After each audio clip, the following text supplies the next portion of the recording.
I'm calling this finger pointing news, not because I'm pointing the finger at you or anybody else, but I just want to point the finger at some news items that I think we might want to be paying attention to. And I'm reading them now just like you are. So I'm fresh. I'm going to go over to Ground News, which is an aggregator and curator of news. Let me share my screen with you so you can look and see what I'm seeing while we're seeing it. It's Sunday. There's not a lot of news making going on. There's some, and some things that are really important. But the bottom line is today is a catch-up day. We're going to see what's out there. And pardon my cough. Man, I made something to drink to straighten that out and don't know what to do with it. Okay.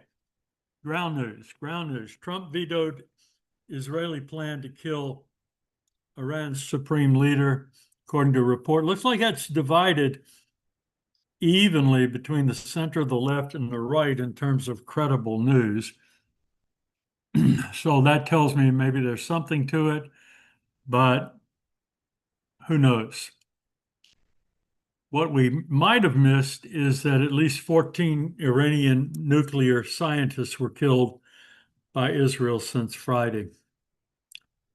Trump financial disclosure from last year, over 600 million income from crypto, resorts, and royalties. Well, that's his money, I guess. He can do with it. Russia hands over 1,200 Ukrainian remains as prisoner swaps continue. Carney Trump to sit down Monday ahead of the G7 start as work continues on. Well, I would hope they would have some meetings. Trump administration considers adding 36 countries to the travel ban list.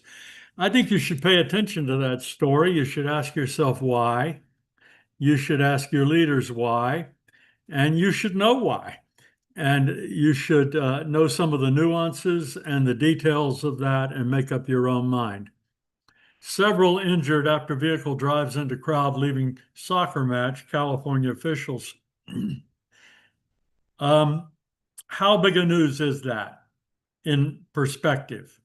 It's covered by 73% of the news coverage agencies. It's rather universal in its information. The Minnesota shooter's vehicle contained a target list this is in Minnesota, so don't get your details mixed up. This included Governor Walz. So in Minnesota, you had a shooter involved with what looks like a politically motivated shooting, and he was planning to go after some other people. So we should watch that. But on the other hand, perhaps it's isolated. Hopefully, it's isolated, and yet when things are isolated, they happen in an environment. Florida TSA worker assaulted 79-year-old JetBlue passenger. Again, in terms of perspective, you get one out of thousands and thousands and thousands of incidents. You ask yourself, it is news. It's important news, especially important for that 79-year-old, but is it a trend? Protesters crowded in the streets, parks, and plazas at anti-Trump No Kings. So in the interest of full disclosure and also admitting, as I always freely admit, I am not unbiased. I am biased about this matter of kingship. We don't have any. I do honor the Army. Yesterday I did honor the Army, the flag, and the Constitution. I even honor the presidency as one of the three main branches of our government. It is not the highest office in our land. The highest office is the office of citizen. And as a citizen, I went to the No Kings rally. I marched with about 2,000 people, one of the best organized events I've been to in a long time.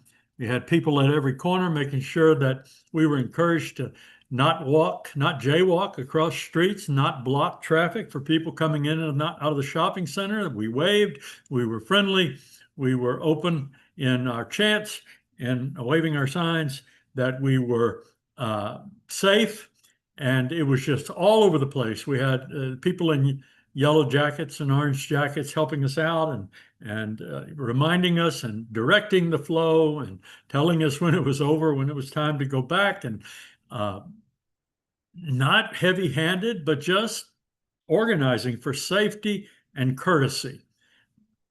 We wanted to get the message out, and the message got out. There are a lot of people who want to hold government accountable. And so one of the arguments I've been hearing today is that, well, the majority of the people elected Trump. Yes, they did. When they did not relinquish their responsibility of citizens, which happens every day. Every day from now till the next election is Wednesday in America. And your job as a citizen is to watch and to speak and to act like a citizen, to call out the things that aren't right, even if it's a candidate you supported, or if it's a candidate you did not support, to applaud the things that they do right and to hold them accountable for the things they do wrong, and to write to your Congress people and to take part in local politics and to speak out and try to change the minds of people. Politics for the citizens is not something that just happens during the months prior to an election.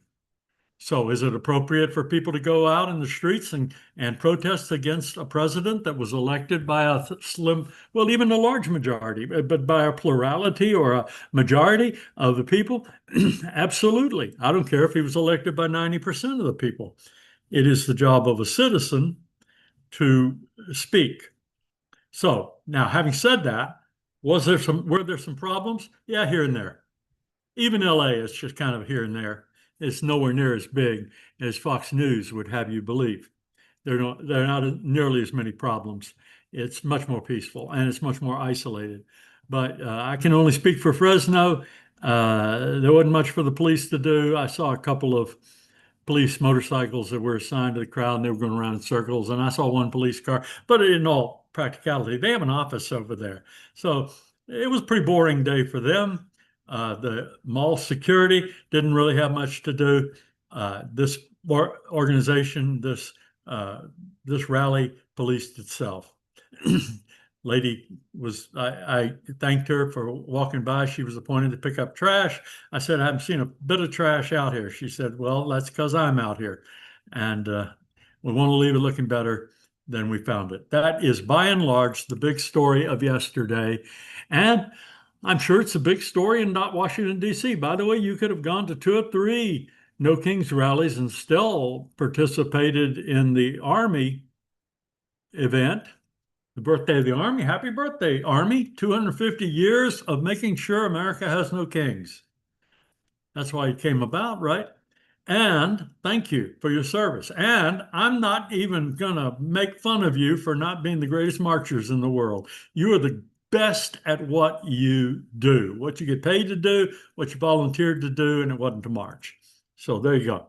Okay, Washington hosts Army's 250 facing rain and protests while everybody was singing their prayers. Don't rain on my parade. That's fine. And I'm glad it was able to come off, whatever it was. Okay, a Border Patrol agent died in 2009. His widow is still fighting a backlogged U.S. program for benefits.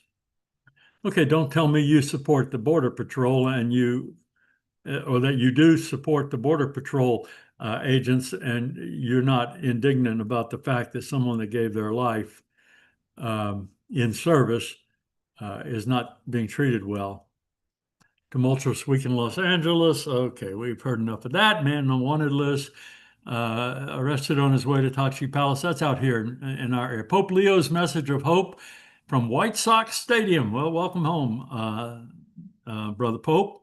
And we are glad that you came back and that you're from here. Trump says possible U.S. could get involved with Iran-Israeli conflict. Okay, fingers pointing now. Fingers pointing at that one. You better watch that one. Did he mean what he said? We don't know. Do we ever know if he means what he says? We never know if he's just mouthing off or not. What does he mean? Does he mean more or less than what he says?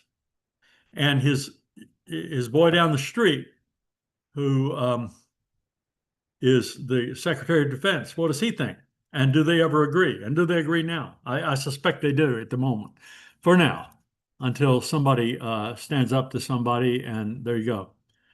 Okay, I think that you probably ought to pay attention to this. What should our stance be in the Middle East? We should be brokering and advocating for peace and justice, stability, security for the people of Israel and the people of Iran. Good people, both of those countries, wonderful people, rich culture. We really need stable leadership from America in treacherous times. We need to think about that whenever we vote. Who has the right kind of mindset and right kind of thinking ability, who takes advice from good people and knows how to weigh advice, who has the temperament for this sort of thing. Dangerous times, somebody's going to want to take advantage of our chaotic atmosphere.